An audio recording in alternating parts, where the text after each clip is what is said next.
I'm so excited that I get to open this episode of the Albany Made podcast with the disclaimer that the views presented in this episode are those of the speakers and do not necessarily reflect the views of their employers or professional affiliations.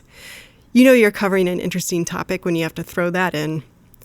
Today we tackle fake news, stories that make you scratch your head. Stories like, I was Bigfoot's love slave, have always been around because sensationalism sells newspapers.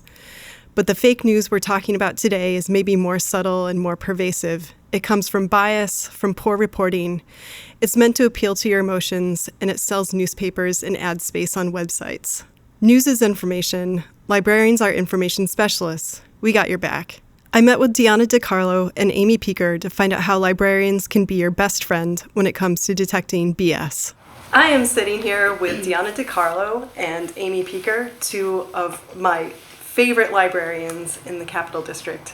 And today we're going to be talking about fake news, all about fake news, and why we're the right people to talk to about fake news. Before we begin, I just wanted to ask these two ladies to tell us about themselves and why they're here with us today. Sure. Thank you. Thanks for having us, Sarah. I'm Deanna DiCarlo. I currently work at the Upper Hudson Library System. I'm the manager of adult and outreach services there, and one of my jobs is I work with our professionals to do professional development and continuing education, and we just recently had a whole conversation about fake news at one of our Adult Service Advisory Council meetings, so I'm excited to be here, and who isn't talking about fake news? I think we're all talking about it. I'm Amy Peeker. I work at the New York State Library. I manage the electronic resources available there. And when I'm not doing that, I work on the reference desk and I help connect New York State employees, lawyers, and doctors around New York State and the general public with information for their research needs, a lot of genealogy and legal research especially. So I guess to start off, we should probably talk about what is fake news, because I think people understand it in different ways. So what do you think? What is fake news? When I thought about fake news in the past, I thought about satire and parody, things like The Onion or entertainment tabloids like the Weekly World News or the National Enquirer. In more extreme cases, I might even think about airborne leaflet propaganda and scare tactics. We've reached a whole new ballgame in the era of social media and what factcheck.org calls the viral spiral. It's easy enough to tell that Jennifer Aniston did not, in fact, give birth to a 10-year-old child. That's crazy because the headline is funny because the world is totally obsessed with that poor woman's womb. But what about when a news blog or an editorial cable news program posts something misleading or biased? If it leans opposite our values, it's easier to refute it. If it leans toward our values, though, we might not take the time to fact check it and accept it as truth. Yeah, I have a similar view, and I think it's just this social phenomenon that we haven't, it's not a real thing. It's these words that we're using to kind of take away credibility from some news sources that don't necessarily deserve to have credibility taken away. And then we're also not really taking away credibility to sources that need to have credibility taken away. But in the sense of fake news, I think, okay, well, fake is false and not true, and then there is no such thing as fake news. And because news is just this one thing, and it's the press. We need it for our civic discourse, and I have these high standards. You have journalist ethics standards. So fake news to me is just this really hard thing to grasp. But what we do have is this really extensive worldwide argument about what's credible now, and it's scary in a way, or unsettling to think that we've gotten to a point now where we haven't been able to find this foundation of fact in a way. This is credible and this is real because of the way people are just sharing headlines and reacting to information rather than really evaluating it and looking into it and challenging it and saying, what does this mean? How accurate is this? How credible are these reporters? And getting to the bottom of it, and we're just not doing that anymore. So to me, fake news isn't necessarily this object we're looking at it, but it's what we're doing with it. It's how we're looking at it. It's that we're not challenging it enough. All right. So Deanna, before we started recording, you were talking about post-truth. Can you talk about what the difference is between fake news and what is post-truth? Yeah. I think that when we talk about post-truth these days, it's a term that's been around and coined a couple years ago, but the way that we respond to news in a very emotional way is the sort of capstone of what defines the post-truth era. I studied rhetoric earlier in my career. I spent a lot of time thinking about how to persuade an audience and win an argument. I won't be all nerdy about it or anything, but in every Comp 101 class, you learn that classical rhetoric has 3 basic strategies. You use logical appeals, you use appeals based on one's character and credibility, and then there's this thing called pathos, or emotional appeals to persuade based on an audience's needs or values. While all 3 strategies have merit, we have bypassed logic and credibility and are all too often consuming and responding emotionally to news. That's the best way I can define post-truth. It's like reading what's happening through a very emotional lens. Okay. So do you think fake news is a very new thing, or does it have a history? I think it's got a history. I think that what we're seeing though is it's become mainstream. It's like pop fake news now. It's like this. It's got its hashtag and everything. It's all set, but it's been around for a while. And actually, the reason I love libraries and work in libraries is I started out in mass communication and production, and studied this in my values from mass media and wanting to work in that field translated really well to libraries. It's kind of just the way you go about it and your approach to it.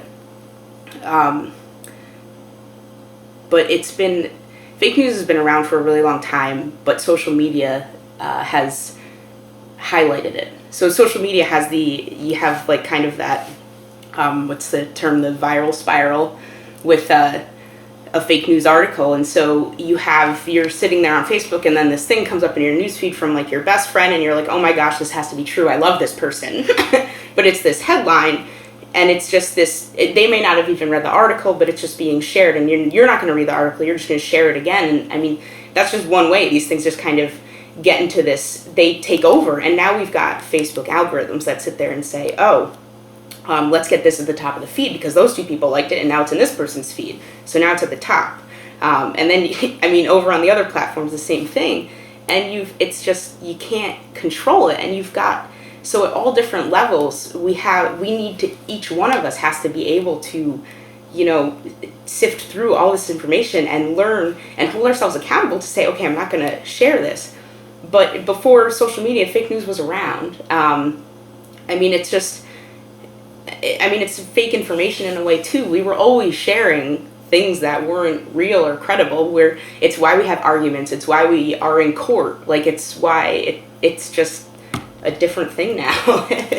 I agree. I totally agree. I think it's definitely not new. I mean, even a guy like Noam Chomsky made the connection in Manufacturing Consent that the media is complicit with corporate interests. I mean, that's something that he wrote 30 years ago. And we all have bias, like bias blogs and editorial news programs often appeal to us, our emotions, and we are hit with so much information now with social media across so many platforms. How many of us watch the news on our phones, or with our phones in our hands, and perhaps we're even using picture-in-picture on our TV, so we've got all kinds of things happening all at once, or we're following a Twitter hashtag at the same time. I mean, how many of us have created a filter bubble for sources we tend to agree with, so we're not seeing opposing viewpoints? I think that it's definitely not something super new. I think it's just taking on a new level of mania with social media and what you said, the viral spiral. You've got, just to build on a little bit, so you've got mass media. So you're talking about publishers, and you're talking about businesses that want to make money. So they're looking at ratings.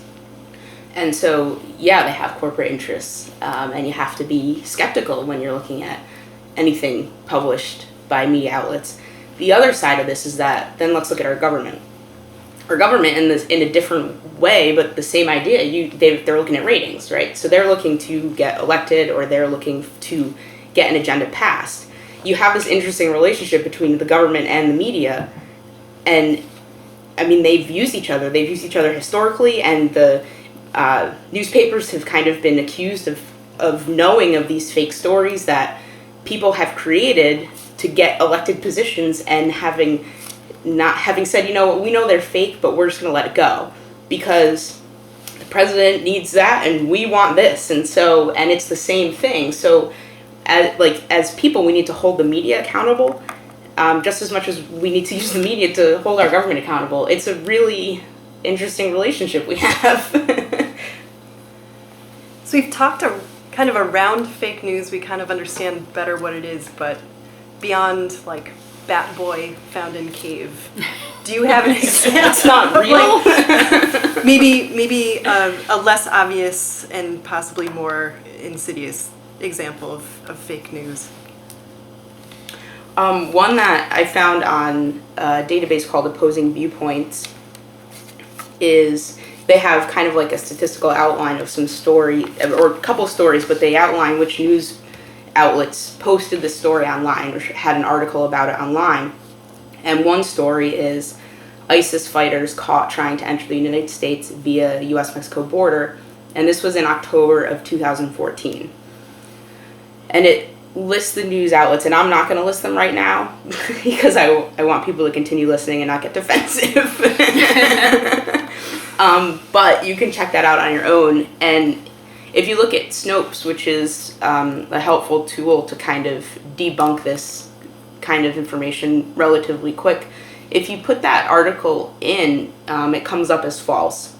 And the one thing that it highlights is that there was, at that time when this article was published, ISIS exploded across headlines and in the Middle East in 2014. And with that, you've got, as you can trace back to media government relations historically, American fears. So was that article kind of a way to exploit fear, which people have done in the past, like people always do. You can look at that with, other agendas, with the war on drugs, with tons of things through history. And if you really kind of look at some of these agendas and dig into them, you'll find out some of the,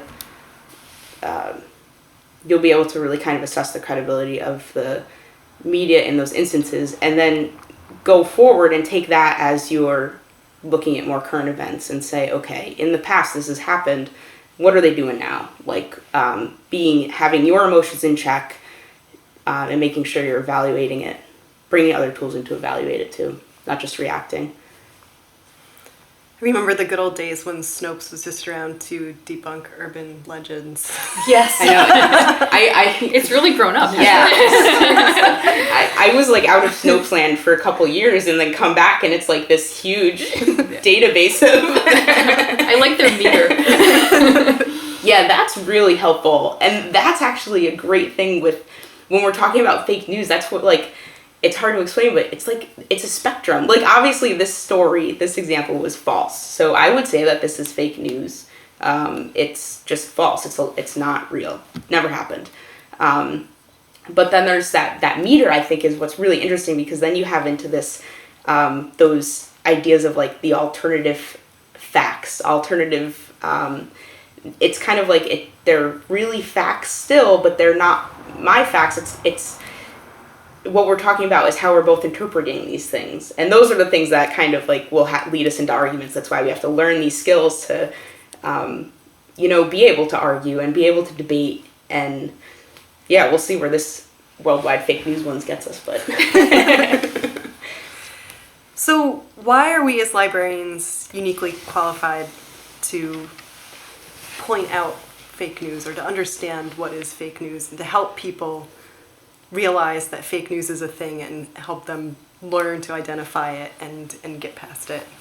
Yeah, I think professionally we've all been talking a lot about this. What this is what libraries do. This is what librarians do. Obviously, we're all human. We all have political leanings. Librarians are not exempt from bias, but what we excel at is holding ourselves accountable for checking bias. We're trained in information literacy. We're trained to evaluate sources. We are accustomed to fact-checking and vetting information. It's a huge part of our daily life. We can demonstrate strategies like the CRAP test that's really popular in academic libraries to look for currency, relevance, authority, accuracy, and purpose. We can point folks in the right direction by showing them different infographics that are circulating around, like the one on the Harvard Library website, 5 ways to spot fake news. Things like consider the source, check the URL, look for visual cues. get a second opinion, use Google, see what else is being said about the same issue. And folks might not be aware that one of the legislative priorities New York State librarians lobbied for at the Capitol on March 1st is to have a school librarian in every school. Media literacy at all stages of life is more important than ever, and our colleagues in school and academic libraries teach media literacy because it's a life skill, whatever you're majoring in or whatever your profession is. This is something that librarians have been doing for decades. It's hashtag what libraries do, and it's so crucial. Yeah, I mean, I can just say, I'd like to quote what Deanna just said. I'll try and add to that a little bit, but I mean, it's what we train for. It's what we get our degrees in is, I mean, we're experts in really organizing information, in preserving it, and in valuing it at different times, because at different times, different sources are more credible than others, and you've got things that get outdated. So yeah, I mean, it's what we do, and we put a lot of time and energy into making sure that we're in front of it. And I think that this whole fake news phenomenon highlighted the fact that, librarians, we might be in front of it, but what good is that if everybody's not there with us? And that's kind of, that disconnect it's really uncomfortable to see that so many people are not able to navigate information online. And then also aren't necessarily connecting with their libraries. You're not getting media literacy in schools. You're lucky if you get a librarian in a school. And there's some agendas going forward for that too, for media literacy in schools. But I mean, I'm hopeful, but with how things go politically, it's I don't know, I don't have high hopes for that actually happening, but that would be ideal if we kind of treat media literacy with this high value, because without that, there was a quote in an article that, if I can find it quick, I'll read it, but let's see, we're not even close to preparing citizens who can continually evaluate online information to make informed decisions about their lives. And this is from Education Week. The title of the article is Fake News, Bogus Tweets Raise Stakes for Media Literacy. And to me, that's just kind of it. It was, I don't know, I feel a little bit defeated. It's overwhelming to think of what we can do with librarians are such a small group, and we really want to get this information out there to people to help them do it. So, we want to share our skills. So besides sitting at the reference desk and waiting for somebody to come up with the newspaper and asking us, hey, is this fake? What can we do? Wait a minute. you want, like, I don't know, I'm a little introverted. You want me to leave the reference desk? I don't know, maybe I'll tweet about it. Yeah. I think that something that librarians are doing better now than ever before is marketing what it is that we do, and marketing our skills, and marketing our resources, and marketing our programs. I think getting the word out about what it is that we do has always been a challenge for us. But I think that I think about I don't know if you're familiar with the Hafu Bodhi blog, who has those libraries are for everyone graphics that are circulating everywhere, and she just actually made them in a button template, so everybody's gonna start wearing the buttons really soon. So I think getting, using our skills to create content is something that we should be doing a lot more of, and I think we can do. So doing outreach, working with our schools, working with each other, partnering with each other to put on programs. I know Amy and I talked about trying to have a forum at the State Library, where it's something that we would love to ideally do. I think there's just a lot more that we can do. I don't think librarians are in the business of sitting behind a desk anymore. I think those days are transitioning. I had a discussion in our group one time, and I asked if community engagement was the new reference, and I think it is. I think being out in the community more, and being actively and civically engaged in the communities we serve is something that we're doing a lot more of.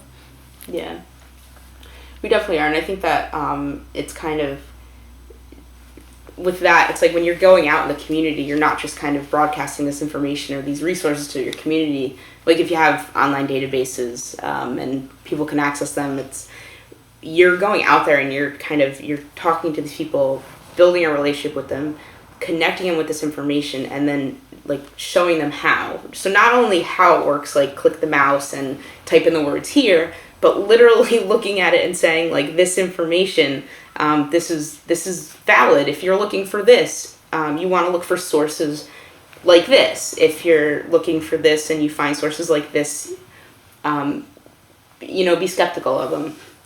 And I think that that's challenging for libraries because that takes staff time, and libraries are generally short-staffed.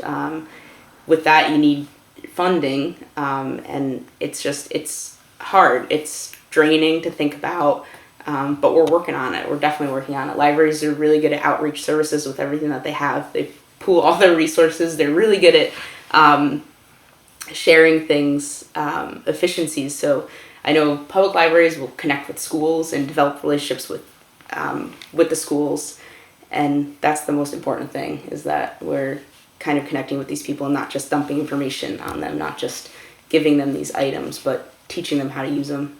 So when we're developing our collections at libraries, do we take fake news into consideration? In terms of using fake news to build a collection, that's an impossible thing to take on. Because yes, we can say we're not going to have like this specific newspaper in our collection, but in the end, like we have internet access, and that's one of the biggest pieces of information that we have. And we have Google, and as a librarian, I use Google a lot on the reference desk. I'm connecting people with free sources all the time that are already out there, so I can't control that. And I'd hate to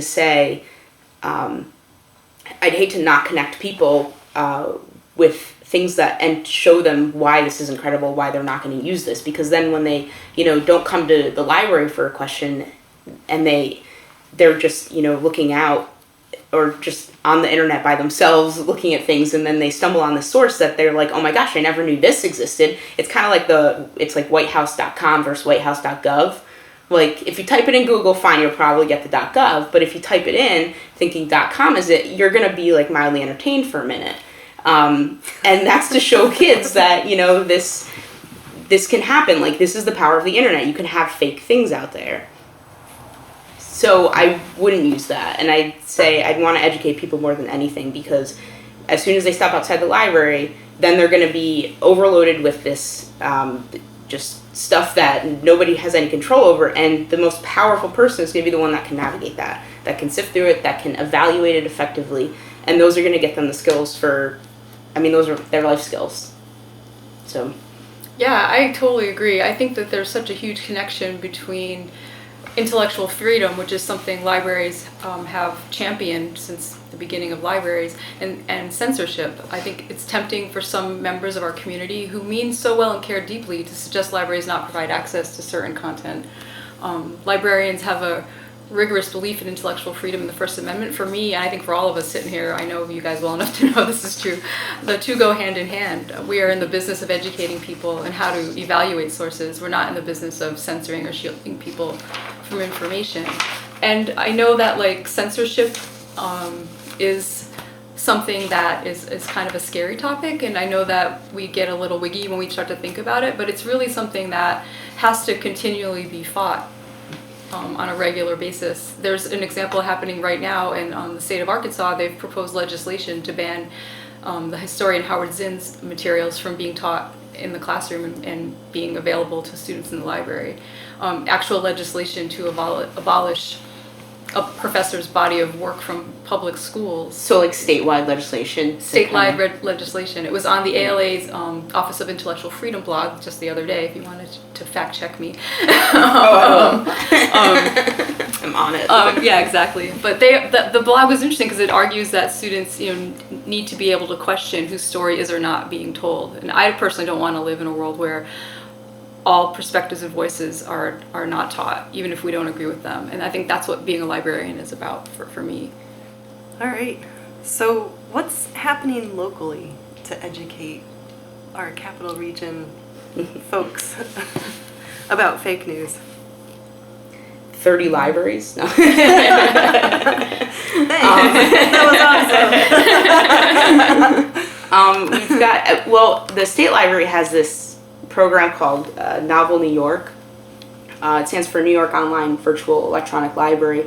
And what it does is it provides access to databases that the State Library subscribes to anywhere in New York. And it uses geolocation, so if you are in New York and you click on one of these links to access the database from the novelnewyork.org website, you're going to be taken directly to it, which is pretty easy in terms of access. So Novel New York is spying on us through our computers? Absolutely. Fake news. The clickbait's limited though, so I don't know. We'll evaluate it more thoroughly and get back to you. As we need to apply the crash test as a publisher, this is a libel suit waiting to happen. So the specific database on Novel New York website that is helpful, especially for fake news conversations, and in general, it kind of like puts out this, healthy platform to look at information, is called Opposing Viewpoints in Context. I know a lot of librarians are familiar with this. I know it's in schools. I know some teachers use it for some of their, they'll do like projects around it or have lessons based on it. Something that a lot of our local libraries are doing are creating an internet resource for how to spot fake news. The Albany Public Library and the Guilderland Public Library, the Schenectady County Public Library, and the Valley Falls Public Library are just a couple of examples of libraries whose websites have a how to spot fake news fact-checking index on their website. So you can check those out.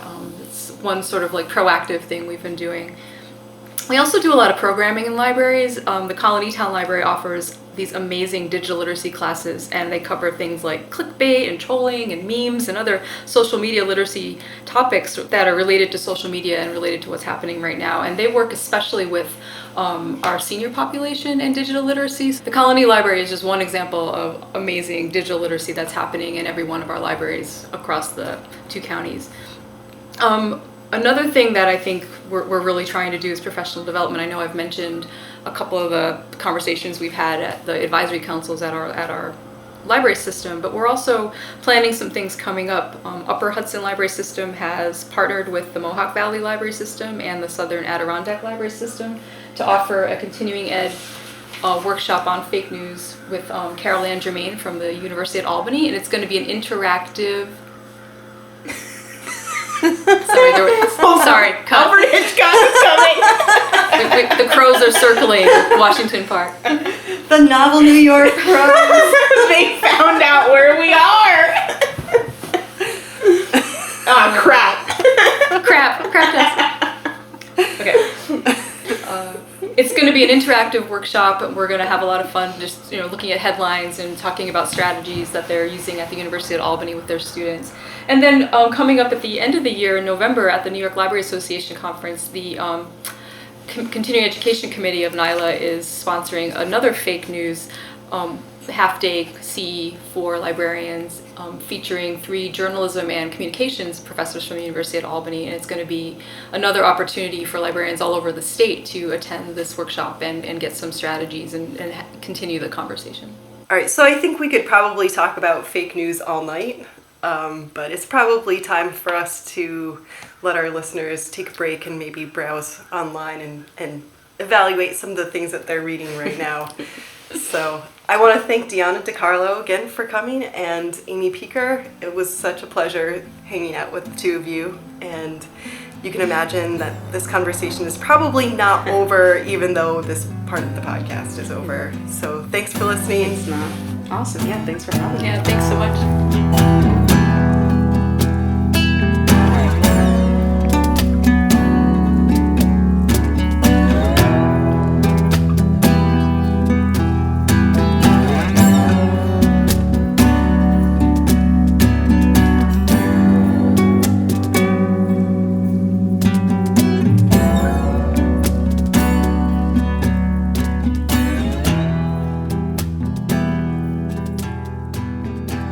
Our next segment takes a scientific approach to detecting BS, and anyone listening who doesn't want to hear the unabbreviated version of BS, should probably turn off this episode. Kids, it gets a little PG-13 here, and just so you know, you can drop an F-bomb in a PG-13 movie. Anyway, as part of the Science on Tap series, and more on that later, Dr. Sean Rafferty of SUNY Albany gave a presentation on skepticism, aptly titled How to Smell Bullshit, at the Beer Abbey in Schenectady on March 28th. The same human weaknesses that make us vulnerable to fake news make us vulnerable to pseudoscience, psychics, and seeing things that aren't really there. I have a little bit of a parallel career in my teaching, and I kind of got into it through the birth of the new media. Once podcasts got to be a thing, I realized that you could use every waking moment walking around consuming knowledge. And that's kind of what I do. And one of them, and a lot of the podcasts that I gravitated towards had to do with this phenomenon of skepticism. Now, how many people in the room have heard of the skeptics movement or of the free thinkers movement or the free thought movement? Yeah, okay, a little bit of preaching to the choir tonight for those who have, and for those who haven't, we'll call it a bit of an introduction. So, what it kind of did for me was it kind of let me realize that there were names for something I already was, i.e. a skeptic, but that I didn't really know. And as I've been grappling with that since then, I've come to realize that I began to think, if there was something I could do, if there was some way that I could help make people realize how much nonsense there is in the world, and that there are techniques and ways to figure out the nonsense from the non-nonsense, the bullshit from the truth. They're taping me, and I already asked if I can curse, and they said yes. So I'll be working a little blue tonight, maybe baby blue. And I thought, if only I had a venue, if only I had a job where I could actually have large numbers of people have to sit there and listen to me talk about stuff. And then I realized, oh shit, I do have one of those jobs. I'm a professor. So I began offering classes in skepticism, and I kept waiting for the university administration to say, aren't you an archaeologist? What's this stuff? And that never happened, and it's become more and more, now it's about half of my teaching. So my definition of a skeptic, and mind you, the skeptics community, they say it's like herding particularly ADD herds of cats. You ask 10 skeptics to get a definition of what it is they do, you'll get 20 different definitions. But the one that I made up an hour ago is a skeptic is someone who lives their lives based on the logical evaluation of evidence to the greatest extent possible, because we are all human, and in that regards, someone who's also aware of their own cognitive limitations. So someone who lives an evidence-based life, but is also aware of their own potential to get it wrong, and is willing to take steps to avoid that, hopefully, before it even happens. So, why then does this? Why is this even an issue? Why are we even talking about this? Why? There's a great book out by Michael Shermer, editor of Skeptic Magazine, and the book's called "Why Do People Believe Weird Things?"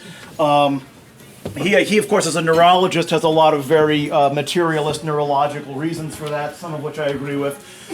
But why? Why do so many people passionately believe things that are completely irrational and are contradicted by established facts? Not stuff that is open for interpretation, not things that, we'll have to agree to disagree on this. Things that are just wrong, that are known to be wrong, and yet they passionately believe in those things anyways. Why is this? Is it because they're stupid? Exactly, right? It's that'd be easy, right? It'd be easy if it was just the stupid people who believed weird things. Then you could just not be with those people or get them an island or something like that, But that's not it. It's not just because some people may be, lower on the IQ scale or what have you. It's got nothing to do with intellect. Maybe it's a lack of education. Can you perhaps if you were to just, if someone has a weird idea, somebody, Senator Inhofe, if I could get a moment with him and I could say, look, here's all the evidence for climate change, here's a giant stack of research papers, and here's the curriculum vitae of all the climate scientists, and I educate him on why he's wrong. At the end of that session is after he said, who are you and why are you in my office, he would, he's not going to be like, oh, well, yes, thank you for educating me, Dr. Rafferty. I stand corrected, and let me go and tell the Senate that we should really, cut back on this whole fossil fuel thing. No, that's not going to happen. Education isn't the issue.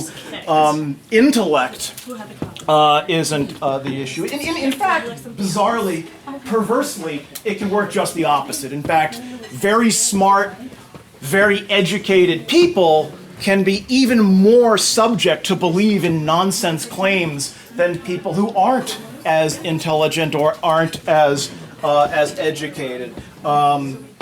I've actually studied that, and the belief in the paranormal actually goes up with the more degrees, the more letters you have after your name. And I don't know if anybody's actually studied why that's the case. My hypothesis is that people just get better and better at rationalizing their irrational beliefs and convincing themselves that they're right when they're obviously wrong. So it's not a matter of intelligence.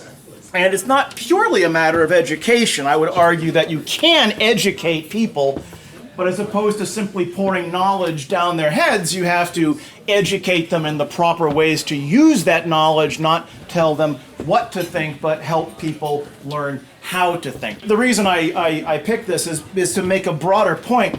We evolved as flawed individuals. And that sounds a little weird to some people who don't have a background in evolution, or even in biology, often have some misunderstandings about evolution. I know several of my biological anthropology colleagues are in the audience, so I'm going to step very carefully in the next few lines.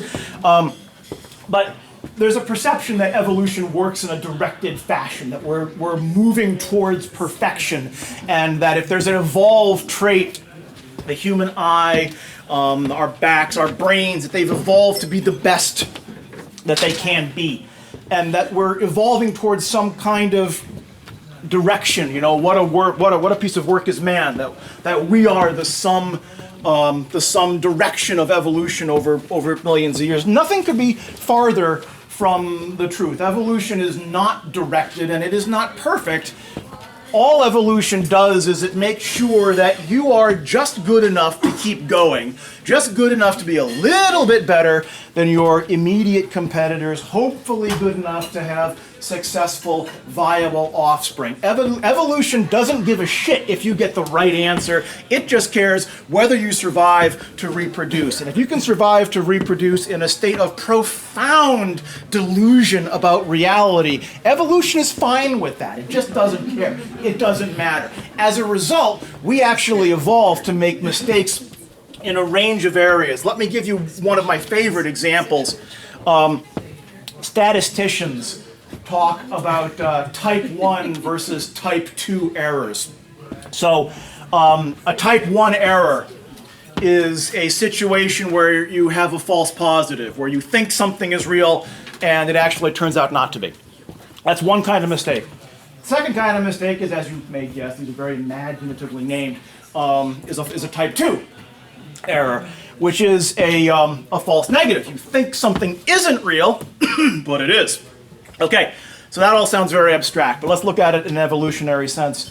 Let's look at it in the sense of the concerns of this guy. This guy living in a small group of social primates, very dependent on one another, living in a hostile and unsecure environment with a lot of threats, particularly from other primates and from wild animals. Okay, funny noise out beyond the firelight outside the cave. Type 1 error. I think there's something out there. Clearly, it's the monster in the dark, so I shouldn't go out there. Okay. Now, there is no monster in the dark. It's an irrational belief that this guy has invented to explain why he's not going out of the cave. His wife is like, get out of the cave. He's like, no, I'm not going. Monster will get me. What is the cost if then, his friend Carl, the ape man, comes in and is like, hi, it was me, just messing with you. He might look a little dumb. His wife's going to rag on him, whatever. He looks like a jerk, Say again? Oh, you're ordering food. Never mind. Yeah. Carry on. Okay. So the cost to him is minimal. It's social cost. Now, suppose he's like, okay, there's nothing in the area. There is no. If he's the skeptical monkey. And I realize he's an ape, by the way. Monkey's more fun to say.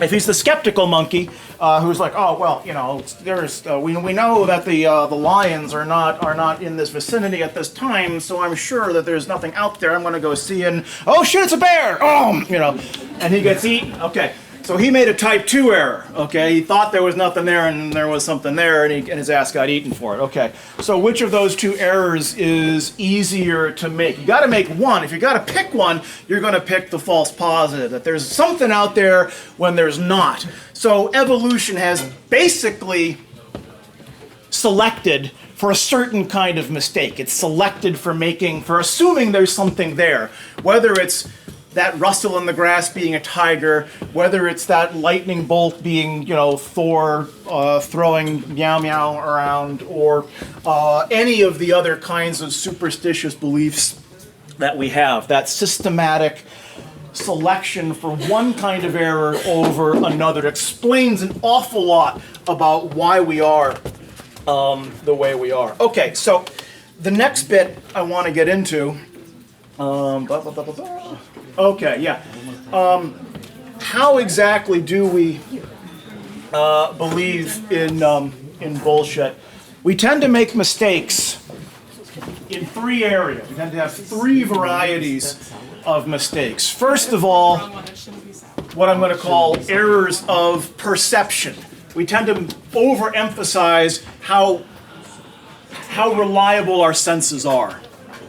2, we tend to make errors of cognition. We use a lot of shortcuts in our thinking that get the right answer often enough, especially if you're dealing with that situation that we evolved from but no longer live in.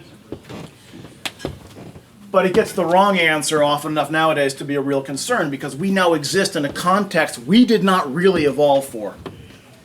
And then we tend to make errors of logic. The rules we use to process information, to reach conclusions, is often seems logical, it feels logical, but it's not. It's actually fallacious, and it will lead us to the wrong example. So, I don't know how many times people have heard somebody say something. I know what I saw. I saw a UFO. I saw Bigfoot. I saw someone had a Lake Champlain monster out here. Champy and so forth. So, and where's our picture going? There we go. Okay. So I know what I saw. We greatly overestimate how good our eyes are. I'm going to pick on eyes, but this, you can fit in all of our senses for this. We look at our eyes as recorders of information, and we look at our memory as recording that information and filing it away. Wow, same here. I just poured this one. In fact, every time you see something, even right now, you guys think that you're seeing me up here talking about this weird picture. In fact, what's really happening is a whole bunch of information is coming at you. Your brains are picking and madly going through all of that information, and then they're throwing the brain's best guess of what's actually happening up to your brain, all in a split second, and that's what you perceive. Your brain's real job is pattern recognition, and it's looking at this pattern of this visual field and trying to make sense of it. And it gets it right most of the time, but it makes mistakes in certain specific areas. One of those is we tend to see patterns that don't exist. We're so good at seeing patterns that sometimes we see patterns that simply aren't there. Now, anybody know where this picture was taken? It's a little far away. Mars, right, it's Mars, right. And I don't know how well you can see it, but right in here, there's what was called a crab. Now, in deference to the dearly departed David Bowie, I'm going to say it's a spider from Mars.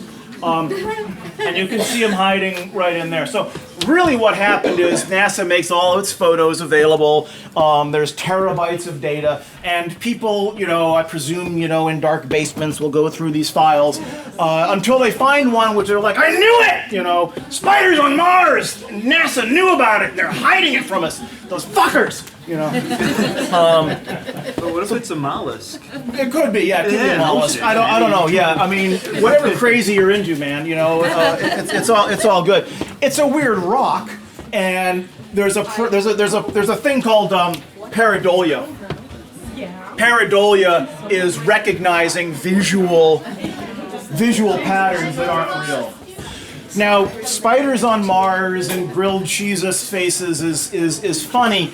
It's less funny when you realize how much the police depends upon visual eyewitness testimony to make decisions about who to charge with crimes, and how much juries depend upon that testimony to decide who to convict for those crimes. So why are Kaiser Sose and the boys up here? I don't know if anybody's ever had to, hopefully no one's ever had to be in a police lineup on either side of it, but the way it typically works is you don't necessarily recognize the person who robs you, you look for whose face is the closest fit for who robbed you, and that you almost never do you say, no, he's not there. They'll say, well, it looks the most like number 3.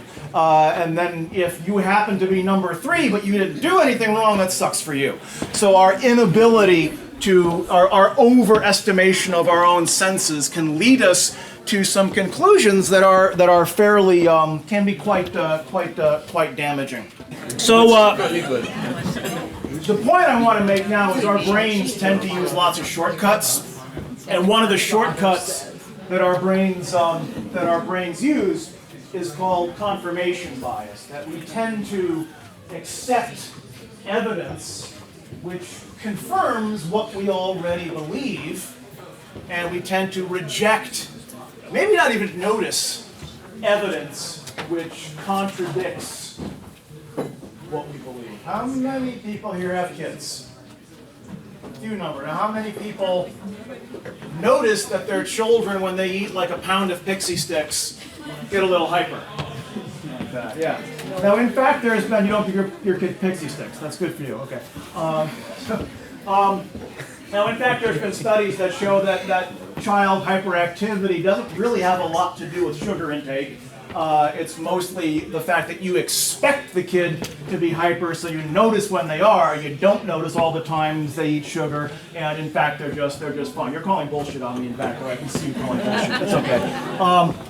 So there are a whole range of what we call cognitive biases, shortcuts in our thinking that often work but fail just often enough that they can be really problematic. So I would recommend you go and Google cognitive bias. Confirmation bias is one of the biggest ones. If you learn something new and it really seems to fit with what you already passionately believe, about something, that should not be a comforting feeling. That should actually be a red flag, a warning sign that maybe you need to look a little more closely into what it is that you believe. I want to talk about logic at this point. The rules that we use for logic are often fallacious. They're broken. They're fouls in the game of logical arguments. And again, if you want to go way down a Google rabbit hole, Google logical fallacy, and there are endless pages that will take you through these elaborate typologies of ways in which you can screw up your thinking. Some of them are pretty. There are some that are more obvious than others. The ad hominem fallacy. If you can't criticize somebody's idea, criticize the person themselves. So you can't trust Rafferty because he goes to a bar and he just doesn't even drink. He just stands there talking about science the whole time. Doesn't mean I'm wrong. Just means that there's something about me that you disagree with. Or the argument from authority.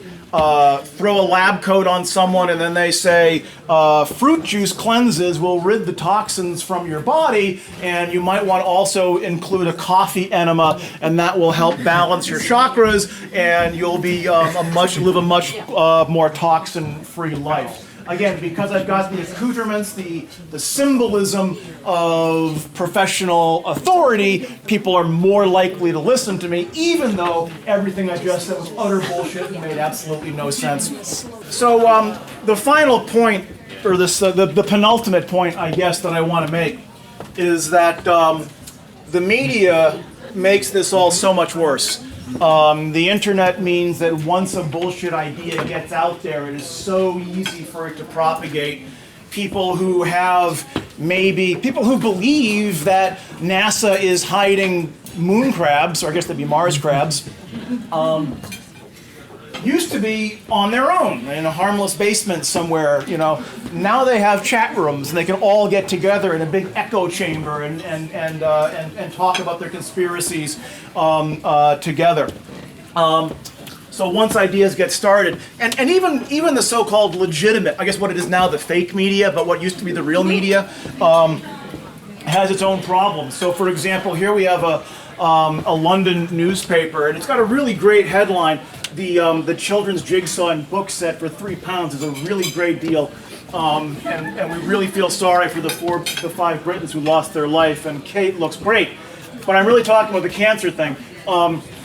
Cancer danger in bacon. Eating processed meat as bad as smoking. Okay, that is a powerful headline, right? That grabs you, and it is in the category of being true-ish, but crazily misleading. If you actually read it, you find, yes, but the study was done on a very small number of people over a very short period of time with relatively poor controls.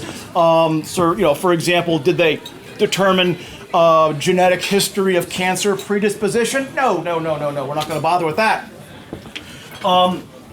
When in fact the results were, and I have to actually read this because it's a little lengthy, bacon as bad as smoking sells better than, quote, both bacon and smoking are known to be associated with cancer, yet 15 to 20% of colorectal cancers can be associated with processed meat consumption, as opposed to 80% of lung cancers being due to smoking. So the reality is quite a bit more complex, but in order to sell an ad and so forth, in order to get you buying those jigsaw sets, they give you the sexy headline that is truthish but misleading. So how to live a skeptic life? What can you do? What I do is I never miss an opportunity to talk about this. As I said, it's a big part of my teaching these days. But what can you do in general to live a skeptical life? So I like to put this in, when I talk to my students, I say, if somebody makes a claim, how should you respond? Someone says, I saw a UFO, aliens are real. That's the claim that comes to you. Your first thought should be, I didn't even put this on here, but should you engage at all if somebody really believes bullshit? The answer is usually no, okay? People will, for one thing, if you prove them absolutely wrong, if you give them all of the evidence why what they saw wasn't an alien spacecraft, what you end up with, I'm not going to take my new from ears right there. What you end up with at the end of that is someone who believes in alien spacecraft even harder than before you started talking to them. There's a backfire effect. People don't like to be told they're wrong, so they kind of go, well, fuck you, I'm going to believe even harder now. What do you think of that? I generally will only intervene in two circumstances. One, if there's an audience of unconvinced onlookers who might not have made up their mind one way or the other, and I think they might get carried along with it. It's generally not worth it arguing with true believers because you can't convince them. It's not worth your effort.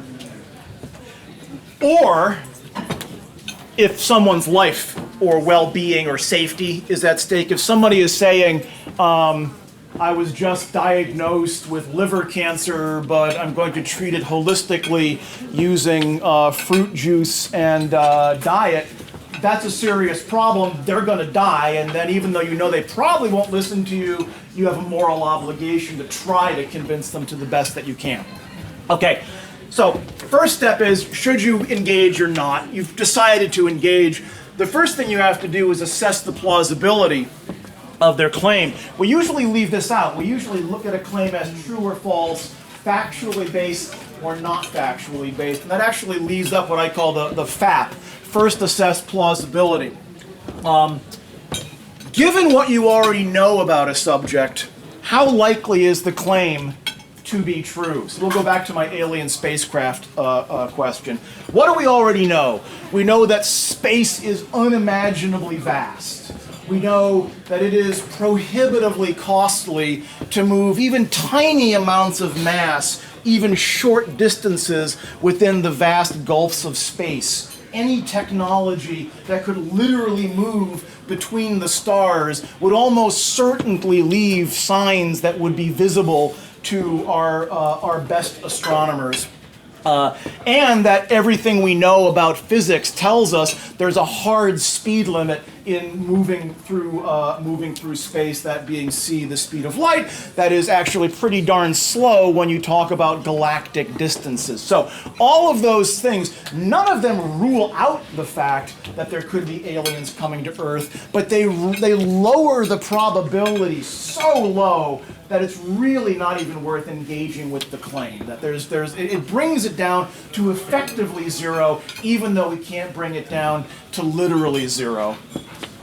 But okay, suppose somebody makes a claim that you can say, well, okay, that's unusual, but it's plausible. I'll entertain it. You can then start asking for data. Let's go back to my fruit juice example. Fruit juice cures liver cancer. Okay. Well, you got to demand evidence. And you don't just demand any evidence, you demand high quality data. What does that mean? Does it mean that, well, my friend Larry, no offense, Larry, that just came up randomly. My friend Larry had liver cancer and he took fruit juice. Is that fruit juice? Not exactly? Okay. It's of a sort, right. And he walked away fine, full remission. He's great. Okay. That's actually very convincing to a lot of people. It's a good story. We like stories way more than we like facts. Again, remember the ape, the monkey from earlier on? We evolved from that guy, and that guy loved stories. Not so big on facts. They like gather around the campfire, tell stories about things. That was convincing. Unfortunately, it's not very good. It's not very good data. Or suppose they don't have anecdotes, they've actually got a study. No, look, it was published in a scientific paper on a sample of 11 people, 3 of whom were alcoholics and already had severe liver problems, and they didn't really blind the study very well, so people knew whether they were getting fruit juice or not getting fruit juice. But boy, look at that p-value, you know. So it's a low quality study with very poor data. You want something where, you know, okay, a sample of 20,000 people or more were studied for a long, it's called a longitudinal study, where you look at them for a long period of time, rigorous blinding between control groups, and so forth. Where was it published? Was it published in the Journal of Fruit Juice Studies, the editor of which was also the author of the paper? That actually happens, not literally fruit juice studies, but things like that. There was a study of Bigfoot DNA that was rejected. Well, I say Bigfoot DNA. It was a study of DNA that someone said was from Bigfoot. What kind of DNA? I want to know. They couldn't get it published in a real journal because the real journals were like, yeah, okay, thank you, bye-bye. So they made their own journal, which has one volume with one article edited by the author of the paper about the DNA. Okay, that is not what we call high-quality data. One journal article is useful and interesting, but you got to place it in the broader context. One maverick climate scientist says human emissions are not contributing to climate change, and all of the Freedom Caucus flips out in all happiness.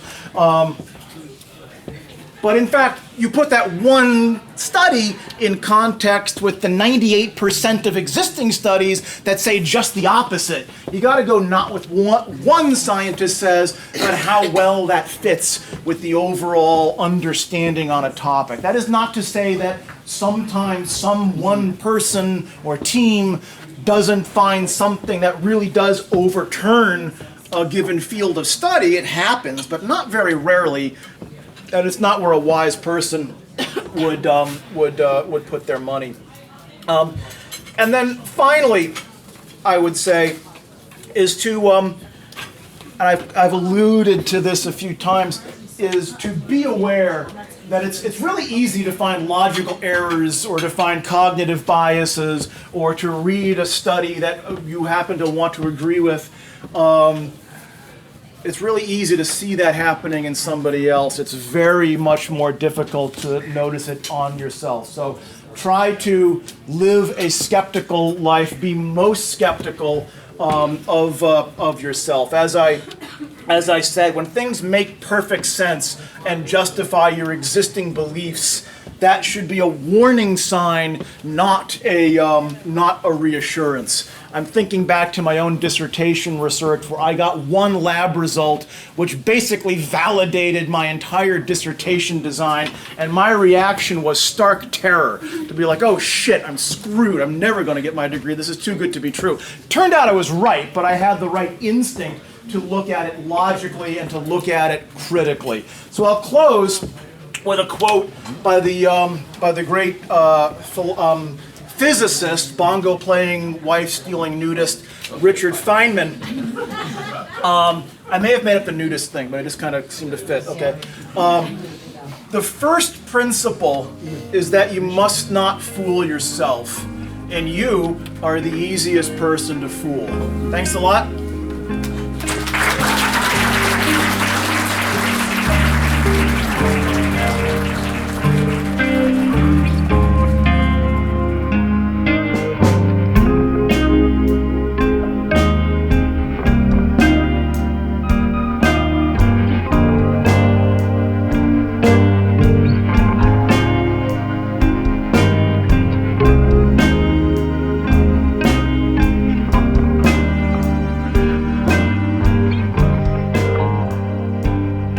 That was Dr. Sean Rafferty talking to a packed house at the Schenectady Beer Abbey. His presentation was the second of an ongoing series called Science on Tap that brings scientific discussions to local pubs. Dr. Kara Akobach, a professor and colleague of Dr. Rafferty, reached out to Albany Public Library to see if we'd like to get in on this program, and obviously yes. Speaking for myself now, science is great, and add some beer, and it's even greater. I spoke with Kara over the phone to hear how this program got started and what to expect moving forward. How did Science on Tap get started? So there's a clarification to that question that I'm going to ask right back at you. Do you want Science on Tap in general or the Science on Tap Capital Region? If you wouldn't mind telling us about both, that would be great. I can a little bit. I don't know the full origins of Science on Tap in general, but I can say that the original, it's actually Science Cafe, where speakers would come into cafes rather than Science on Tap, which is more restaurant/bar, where there's drinking involved. They've been around for at least a decade at this point, and they take place all over the world, usually in large major cities.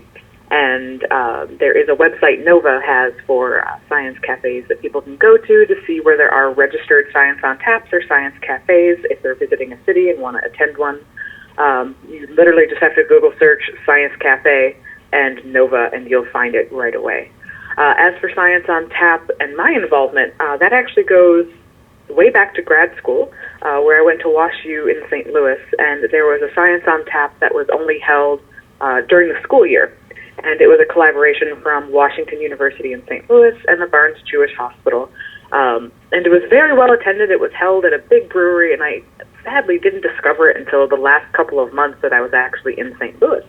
And I went to one, and the turnout was huge, and people were engaged in this scientific conversation, and I thought it was just this really, really beautiful event that had such an impact on the community. And I was really mad at myself for not knowing this existed before.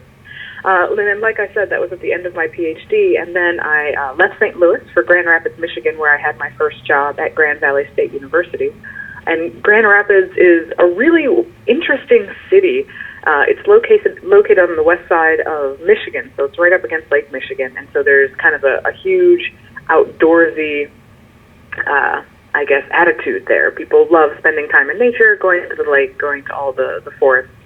But it's also a very artsy city. They actually put quite a bit of funding and effort into a giant art festival that they bring out every year, and they have a couple of different art museums, but there isn't a lot of science outreach, and that kind of upset me because Grand Rapids is also a big biomedical hub for the state of Michigan. And so I figured, why not try to bring a Science on Tap to Grand Rapids? It doesn't exist, so I might as well try it. And I ran that for almost 2 years before taking the job here at UAlbany. And our first Science on Tap, I think we only had 14 people show up. For me, it was devastating. I was like, oh my goodness, only 14 people. How am I ever going to keep this thing going? But, as we went along, we gained a larger and larger crowd. And the final event before I moved out here to Albany, New York, we had to turn away over 300 people. So it had just, went from this weird little misfit toy, I guess you could call it, to this like glorious science monster, and people loved it. They thought it was fantastic. And I still consider it my baby, and when I think about it, I actually get quite emotional that I had to leave. And then when I came to Albany, I actually had not intended on doing a Science on Tap here, and this is a much more research-heavy institution, and so I figured I need to focus more on that. And then, of course, the 2016 election happened, and all of these rumblings, and the rumblings are now turning into legislative proposals to remove science from all sorts of language involved in the federal government, and to eliminate scientific agencies altogether, and to eliminate or drastically reduce funding for a number of granting agencies that support the vast majority of scientists in this country. So I figured this is something I can do. I can do Science on Tap. It's in a form of public outreach that is very casual, that I really hope brings the public, the general public, and scientists together so that there's a greater understanding and that we don't have to rely on a middleman for communication between the two groups, because that's where everything gets lost in translation and things get misrepresented. If you bring the scientists directly to the people, my hope is that, again, there will be greater understanding and greater appreciation, and then, of course, greater support for what scientists do. So I figured that's what we're going to do. I spoke with a number of people around town trying to figure out the best way to manage this here, since Grand Rapids and Albany are two very different cities. And it was suggested that I try to do it in the Capital Region area, not just Albany. So that's how it came about that we're holding one in Albany 1 month, then in Schenectady, then in Troy, and then rinse and repeat and keep doing it over and over again. And we've had our first two events already, the first in Albany and the first in Schenectady, and it's been standing room only for both events. And I couldn't be happier about that. So I guess that's the origin story of Science on Tap for me. Thank you. Yeah, the event on Tuesday was great. I was so glad that I went, and I was able to record some of that, which our listeners have already heard. So what makes a good Science on Tap event? That is such a hard thing to define. First and foremost, it helps to have somebody who is an engaging speaker, somebody who is comfortable getting up in front of the public, which is a very different thing for a lot of researchers. Most of us are used to giving conference talks, which you think like, oh, that's public speaking. And to a degree it is, but it's public speaking to other scientists and to other researchers. And translating your research into something that is applicable and accessible to anyone, that's a skill that not everybody has. And so finding speakers who are able to do that, able to effectively communicate to people of any level of scientific background, that always really, really helps. So that's one. Two, trying to find topics that are timely. So things that are in the public eye at that very moment, trying to pick up on topics and using those for the events, that's always turned out really, really big crowds, as you've seen for Why is Science Important, and, how to tell fake news from real news. Those kinds of things are in the public eye right now. And our next month is going to be about conservation, which, given the threat that the EPA is under right now, I think that's going to be a very well-attended talk as well. Because again, these are things that people are concerned about and they're hearing about on a daily basis. So you might as well capitalize on that, and since they're already interested, give them more information and give them the information from the original sources, not the middleman. Thanks. So that's what I would say, and Okay. what usually makes a successful one. Yeah, so you mentioned the next one. So what else is coming up? And there are other science outreach events happening in the Capital District as well. Yeah, so there's a lot going on. This is something that's kind of, it's come about because the current political climate, of course, people are much more willing to take part in science outreach. But as for Science on Tap, we've got a couple of interesting things. Some things maybe not so much in the public interest, but at least within scientific interest that we hope to reach out. So like I said, next month is going to be conservation, and that'll be at the Ruck in Troy. And then we've got a solar eclipse one coming up because there's going to be a solar eclipse at the end of the summer. So we figured let's get the information out about solar eclipses before it happens so people don't try to stare directly at the sun when it happens. And then we've got a few other things about dark matter, some physics ones coming up, invasive species, Alzheimer's disease. We're going to have a whole panel from the Albany Med School coming in early fall. And we're going to try to be hitting climate change as well in the next few months. So we've got quite a lineup, and it's a pretty broad lineup as well, which makes me very happy that we're not hitting the same topic over and over again. And then as for other events, so I guess to go in chronological order, so Science on Tap is the last Tuesday of every month, and it just rotates location.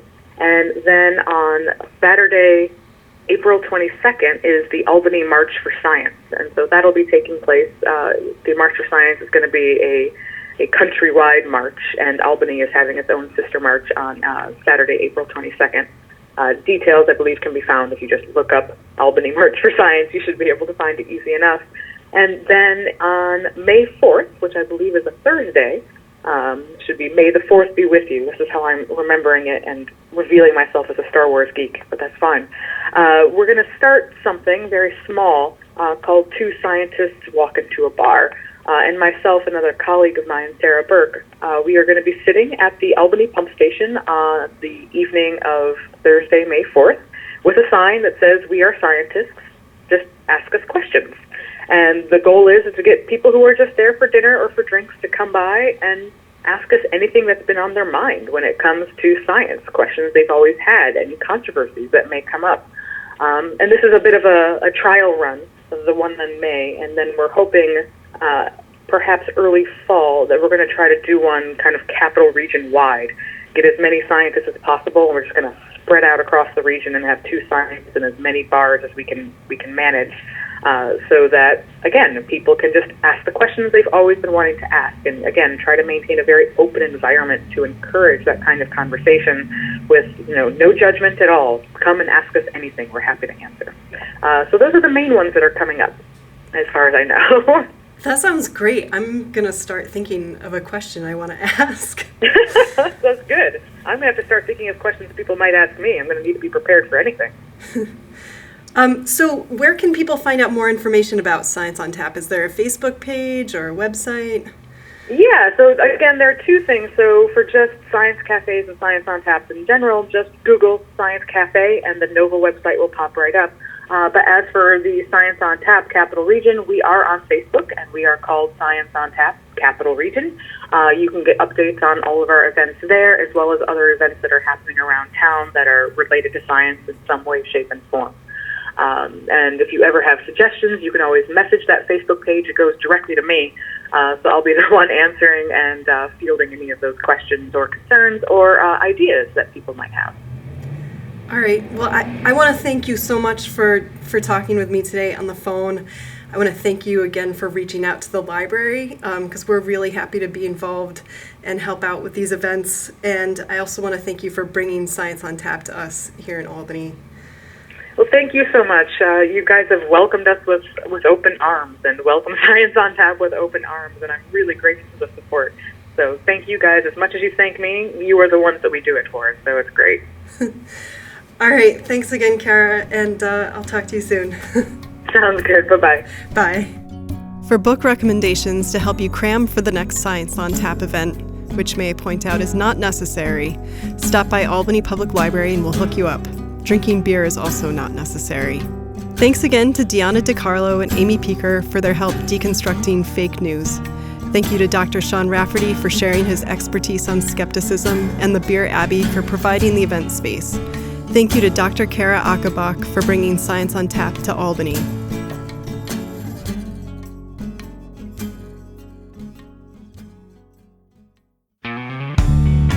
Our podcast is produced by Sarah Clark, engineered by Ryan Slowey in the Albany Made Creative Lab.